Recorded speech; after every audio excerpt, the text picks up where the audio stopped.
сен мен ажырасам мен байға тием деп баяғы бір жынданды да. Өкімет демай сен ақмақсың ғой, мен саған бай тауып берейін деп бір өзімді жақсы шәкіртіме үйлендірдім кейін. Қойыңызшы. Қазіргі келген бибіңізші? Қазір білген енді кейін бұл еді, үшінші беймін ғой. Ол кісіні баяғы байын өлтіріп қойды ол. Сол екінші қабырғаңыз? Иә, өліп қалды, бейшара, жақсы болады. Шәкіртіме, өзім шәкіртіме берді ғой, сен бұйық істемеді ғой. Жақсы бай табу қодан мен деп қойсаң, көшеде даған жезекші бол, мені шәрмәнді қыларсың сен. Хазірет, кешіңіз қалай сонда өзіңіздің әйеліңізді шәкіртіңізге әйел қылып бере салдыңыз? Енді ол өз соны талап етіп отыр.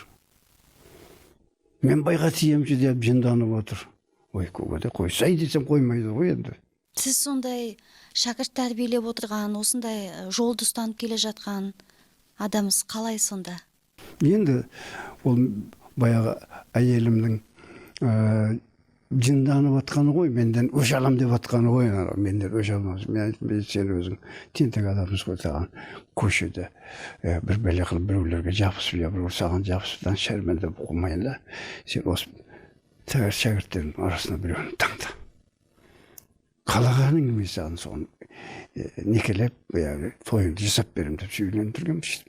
Үшінші әйел не үшін керек болды сізге? Енді олар кетті, үлкен әйелім кемпір болып қалды, одан кейін өзімнің кейінгі әйелім бір қызметке жас.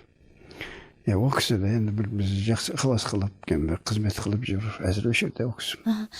Хазірет, сіз айтып жатсыз ғой, зікір етіп, ол Алланы